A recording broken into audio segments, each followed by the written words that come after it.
Hello, I'm Linda Yueh, Chair of the Royal Commonwealth Society, and it is my pleasure to moderate this roundtable discussion on gender equality in the Commonwealth today, which is both Commonwealth Day and International Women's Day. The Royal Commonwealth Society is the oldest civil society organization dedicated to the Commonwealth. We are committed to creating a world where all people are treated equally within their communities and before the law, regardless of their sex, gender, sexual orientation, gender identity, or other status. Today, I'm delighted to be joined by Olaoluwa Abagun, the coordinator for the Commonwealth Youth Gender and Equality Network, or CYGEN, and of which the Society is the Secretariat. She joins us from Nigeria. We're also joined by Nafesha Richardson, a CYGEN Executive Committee member who's leading the team's work on youth education, employment, and transitions. She's joined us from St. Vincent and the Grenadines, where inexplicably, she does not go to the beach very often. And finally, here in the UK, we're joined by singer Alexandra Burke, who was recently appointed as an inaugural ambassador of the Royal Commonwealth Society. It is absolutely wonderful to have all of you here on International Women's Day to discuss this important topic of gender equality in the Commonwealth. The Royal Commonwealth Society is committed to continuing to support CYGEN, and we're grateful to Alexandra for joining our efforts to advocate for equality across the Commonwealth. So to kick us off, Alexandra, you have spoken previously about advocating for equality, sharing your own experience of discrimination as a young Black woman in the entertainment industry. You've also supported inspiring work beyond the UK, advocating for victims of domestic violence in Uganda. So firstly, I want to get into all of these aspects, but firstly, can you tell me why you became an ambassador for the RCS? Well, it was truly an honour to be appointed as an ambassador of the Royal Commonwealth Society, because I believe there is only one way we can all survive and as a human race, and that is together as one. It's been an incredible, I mean, the year that's just happened, everything to do with the pandemic and stuff, it just shows that everyone that comes together and unites, we can all work together as one. I think that's truly important. And I know that the pandemic hasn't been great for many of us, but it has shown that we can come together, and showing that the human race coming together as one can unite and just be. And that for me is super, super important. So I really believe we can all be free, we can all be equal, whilst delivering a wonderful future for everybody. Yes, I couldn't agree more, Alexandra. So now let me ask you, how do you hope to continue promoting equality and inclusion in communities across the Commonwealth? Well, I think I definitely want to just use my voice to maintain the prominence and visibility of the issues engaging throughout charities like the Society, and also the Melissa Bell Foundation, which is actually a foundation that I started in honor of my mother, Melissa Bell. She was a singer in Soul to Soul, and she was all about the future and giving people a voice of their own. So I just think it's important to engage with the youth and also give them a safe place where they can speak openly and freely about equality issues, about anything that they feel freely about to speak on. Because if we don't give them a space and a safe place to speak, we owe it to them to do that. So I just want to use my voice to help the youth, empower them, and make them know that they have people like us helping them along the way. That's actually a great segue for me to bring in Ola to talk a bit more about CYGEN, which has undertaken some very impressive work in advocating for gender equality. So as the CYGEN coordinator, Ola, can you tell us more about the network and some of its key achievements? Very much, Linda. So first of all, I have to say that I'm really glad to be having this discussion here today, particularly with Alexandra. My husband, Okechukwu, is a great fan, by the way, probably your biggest fan in Nigeria. Yeah, so it's really that you're lending your voice to such a critical movement that gender equality is. Like Linda mentioned, I currently serve as coordinator of the Commonwealth Youth Gender and Equality Network, CYGEN, and it's been such a privilege to serve in this role for the past 18 months. CYGEN was launched with the support of the RCS in 2015 on the margins of the Commonwealth Heads of Government meeting, CYGEN, in Malta. So a couple of young gender equality advocates came together, and because at that time there was no formal mechanism within the Commonwealth dedicated to youth voices for gender equality, so it was important to fill this gap, and CYGEN was created exactly as a platform for young people across the Commonwealth passionate about gender equality to influence policies, to influence laws, to influence programs around gender equality. Currently, we are made up of over 190 young people from 36 countries across every region of the Commonwealth. We continue to focus on 5 thematic areas. The first is gender and governance. The second is child, early and forced marriages. The third is youth transitions in education, employment, and entrepreneurship. The fourth thematic area is sexual and reproductive health and rights. And the fifth one is subjects, which is sexual orientations. CYGEN has been engaging across several strategic, regional, and international platforms for the past few years. We contributed, for instance, to the review of the Yogyakarta Principles on Human Rights. We've also contributed to the reports created for the UN Security Council Resolution 1325 and 2250, the resolutions on women, peace and security, and youth, peace and security. We've also co-delivered the Commonwealth Youth Forum in 2018 along the margins of CYGEN 2018 in London. And finally, we've had a seat on the Global Advisory Committee of UN Girls Education Initiative, UNGAI, where we ensure that a youth and gender perspective is put into the critical work that UNGAI does on girls' education. So, it's been such a privilege to be part of a wholesome network that CYGEN is, made up of brilliant young people who are super committed to gender equality across the Commonwealth. Well, we could not be prouder of the work of CYGEN, and you've been a fantastic coordinator. So, the RCS started this network, or the Secretariat, and we want to continue to support it to go from strength to strength. We're building on a great platform, as you've already outlined. CYGEN is, the platform for gender inequality work and the youth voice in the Commonwealth, recognized at the UN level. Set a very high bar to do even more. So that's where I'm going to bring in Nafesha, who is leading the work on youth transition. So Nafesha, can you tell us a bit more about your work with CYGEN? And I think importantly, outline how COVID-19 has impacted employment opportunities for women and for youth. Thank you so much, Linda. And just like Ola, I am so happy to be a part of this discussion today. I think it's so important, it's so timely, and I know that, it's going to impact so many people.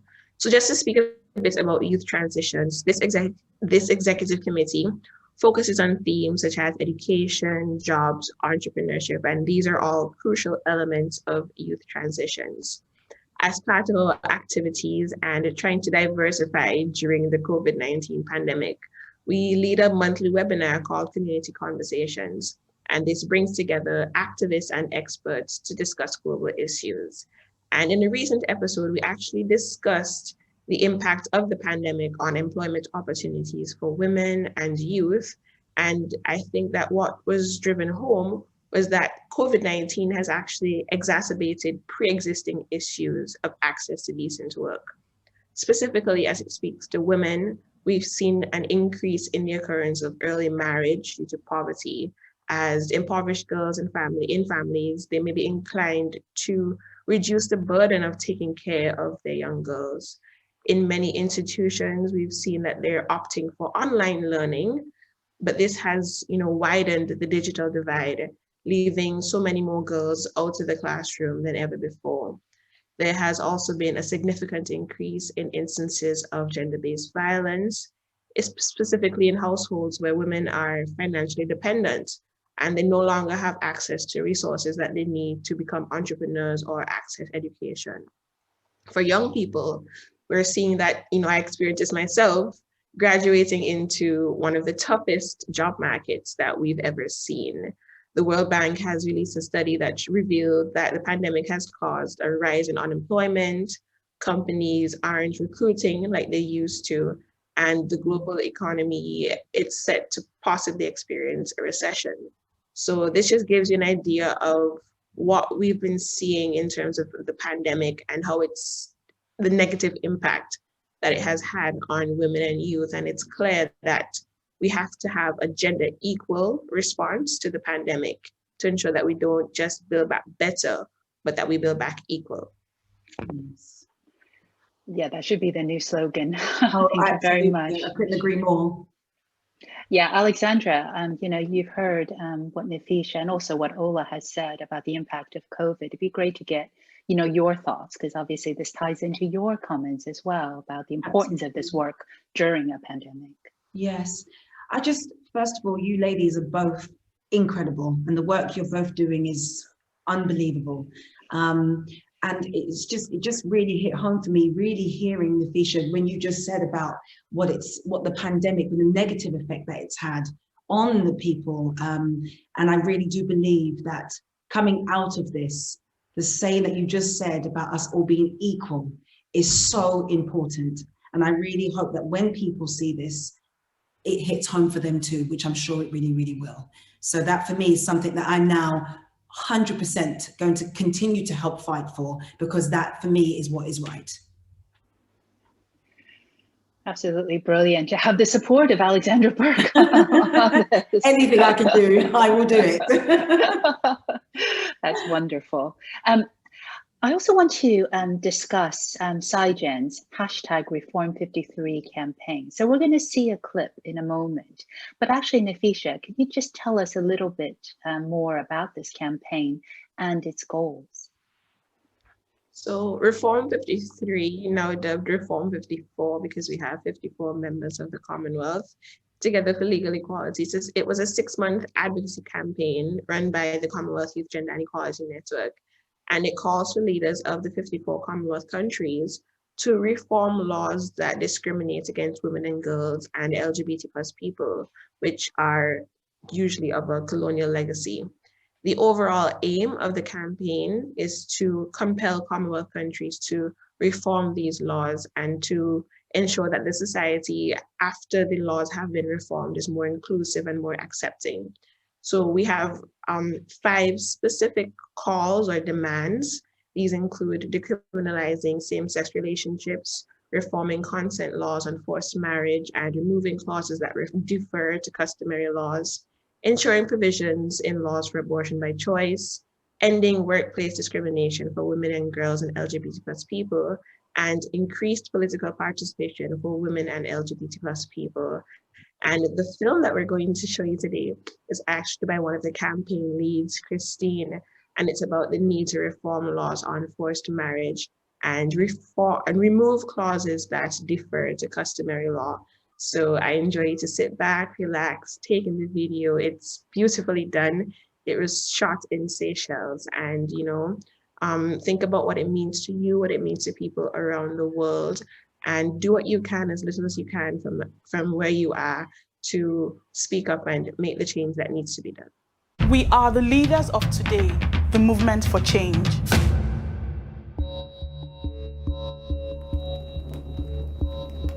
My friends would describe me as an agent of change.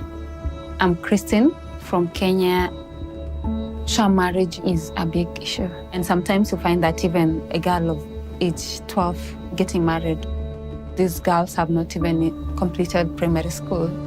I realized that I have to stand for myself, for my sisters, and also the other girls who do not have someone to support them. So that's how my activism work started. The law helps so much by, again, working towards changing the mindset of the community to understand that it's not right or it's against human rights to marry off the girl while she's still a child. the religious and the customary laws should be aligned to match the national law. My main message was, girls, you should embrace each other. You should work together. You should just love each other. How I envision a world without child marriages, a world that is so inclusive, that the girls are able to walk into their dreams without being hindered by anything. It will be a world that everyone is respected, and that will be the best world to live in. I long for that. I'm longing for it, and I'm ready for it, yes. We must end forced marriage for everyone. Our laws must protect us and secure our rights.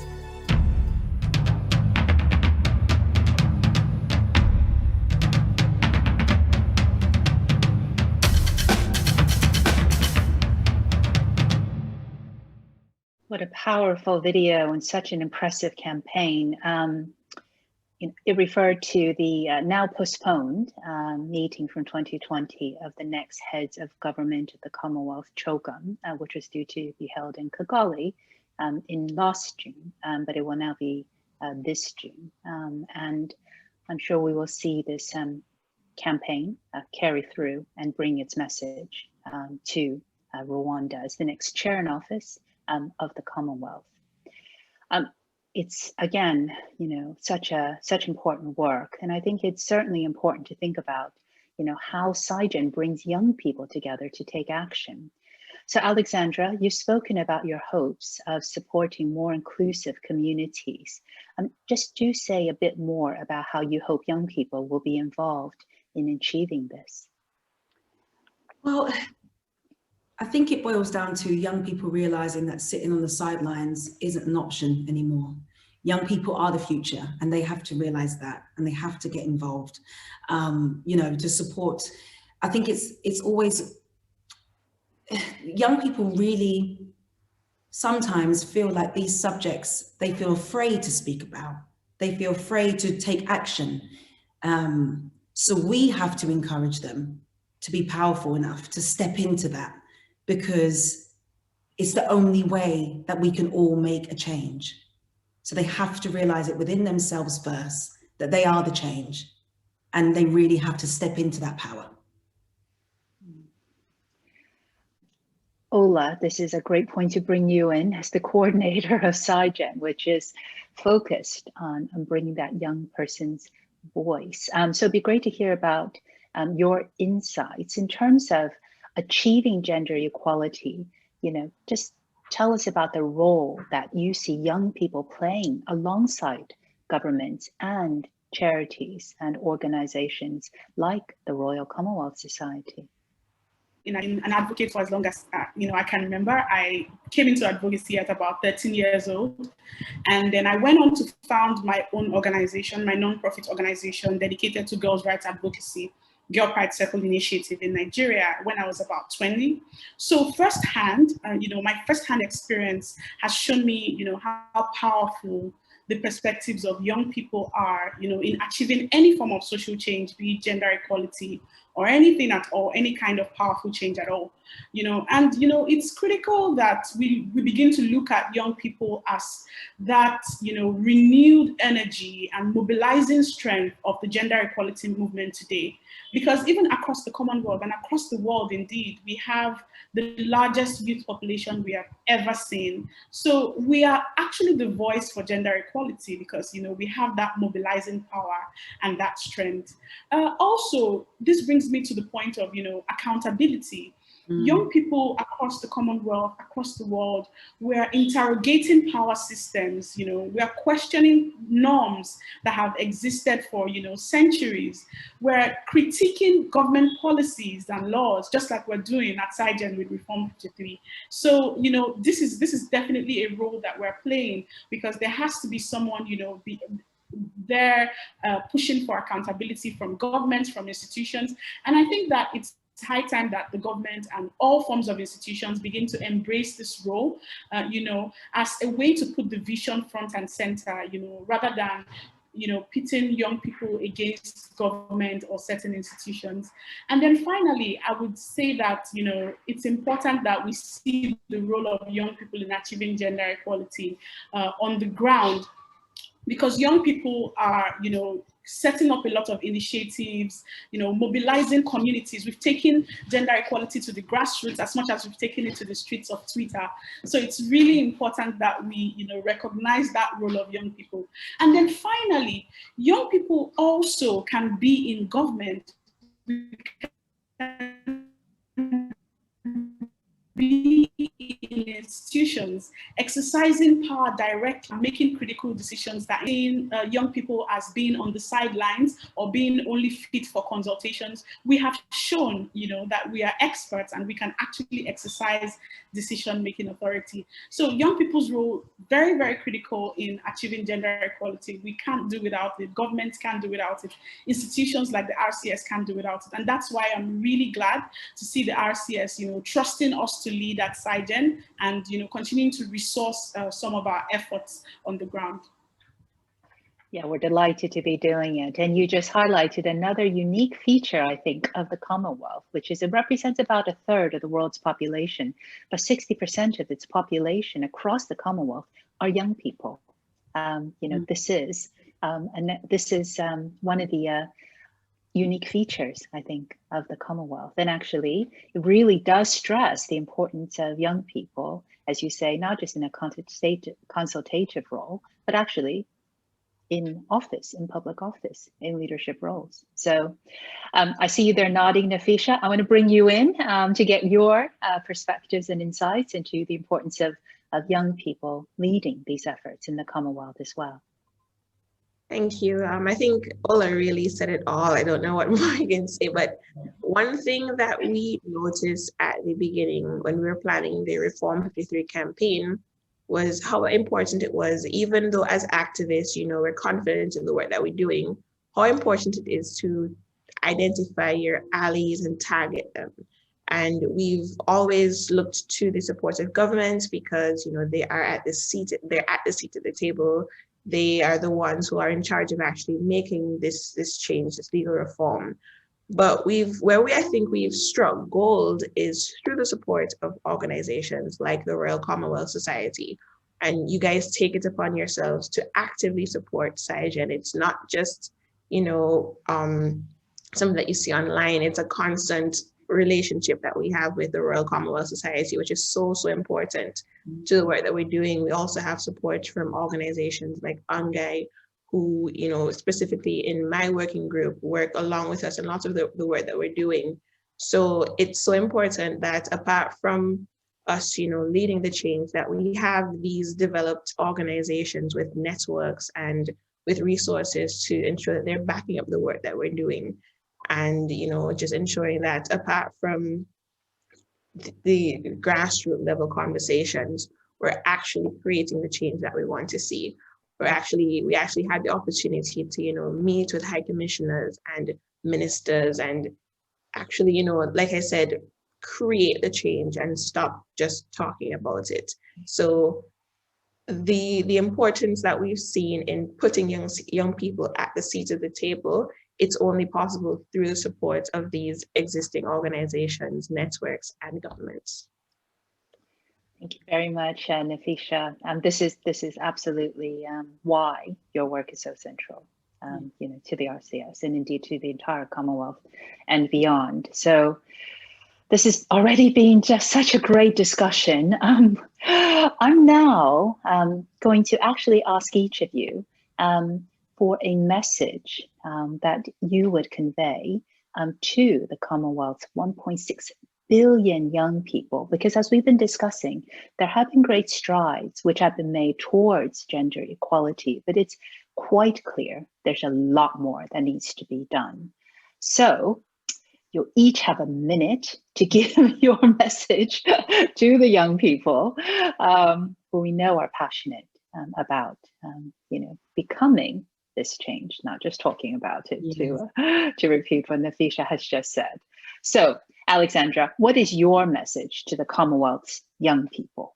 First of all, your passion doesn't go unnoticed, and it's remarkable to see what's been achieved so far. Of course, there is still work to be done, as you just said, for this generation, the next, and thereafter. We want to live in a world that allows us all to have opportunities, equality, inclusiveness, fight climate change, and help our environment. I think we must never give up fighting for what is right. And like Nafesha just said as well, there's one thing talking about it, but then there is another thing putting things into action. And it's so important to encourage you all to keep striving and keep pushing and do what's right for our world. And it's your passion that will continue to push things forward. And all I can say is thank you for all of your hard work so far. Absolutely brilliant. Ola, your message. Okay, so I have 3 key messages for young gender equality advocates across the Commonwealth and young people in general. First of all, I would say that we need to keep pushing back against the pushback, because there's often pushback on gender equality, from government, from culture, different areas, but we need to remain resilient, as we push back against the pushback. Secondly, I would say that it is important for us to keep celebrating the little wins that we have along the way. As advocates, it might seem overwhelming, it might seem like progress is not coming quickly, but we need to also recognize that we're up against a very established system of patriarchy, so any progress is progress, so we need to keep celebrating these wins, and also self-caring. We need to keep taking care of ourselves. We're up against, a very tough battle. So it's going to be a long journey, a long, arduous journey, and we can't afford to sacrifice our mental and physical health. So we have to, keep caring for ourselves. Finally, I would say that we need to keep speaking up. We need to keep ensuring that we are in spaces that matter with regards to decision making. I know that sometimes it might even be difficult to gain access to these spaces, but it was, Shelley Chisholm who powerfully said, if you don't get a seat at the table, bring a folding chair. So I would say that this is the energy that young people really need to bring to the really tough terrain of advocacy. Brilliant advice, including folding chairs. I think we should add that to the CYGEN inventory. We should always have a folding chair at these meetings. We're ready. Nafesha, your message. I think my message is simple. Start small, dream big, and act now. We've seen through COVID-19 so many unique opportunities to network and to connect in ways that were unimaginable. Who would have known that, we would have been here having this discussion with so many wonderful, lovely ladies for International Women's Day. So with that in mind, I encourage all 1.6 billion of you, I know you guys are listening, to use what you have right now at your disposal to get started. You can start with your friends, your immediate circles, expand to your wider community, expand to the region, and eventually take your passion to global, but just start. Very wise. Thank you very much, Nafesha. Indeed, thank you all very much indeed. But before we wrap up, Alexandra, I just want to squeeze in this question for you, which is, in addition to working with society, of course, what does 2021 hold for you? I think for me, it's been a crazy year for everyone. I think more than ever, I've realized how life can be so short. And so I want to continue doing so much more work with charities and using my voice in a positive way to make a difference, because I think that's super important. One that mainly, of course, will be with the society and with CYGEN, of course, but with my mum's foundation, helping the youth, because I think that's, for me, is my passion. Of course, the singing will still continue. I'm in the studio at the moment and that's my passion, but it's giving back, I think, is more important than anything right now in the world. And that for me is my goal. It's the #1 priority. So yeah. That sounds very busy and very rewarding. Yes. Well, we very much look forward to working with you. And indeed, to Ola and to Nafesha, thank you very much for your fantastic contributions. It has just been a wonderfully inspiring discussion about the importance of achieving gender equality in the Commonwealth and the role that the youth play on this important issue. So we look forward to working with all of you and indeed supporting the Commonwealth Youth Gender and Equality Network as their secretariat. And thank you all for tuning in and for your support and interest in the Royal Commonwealth Society.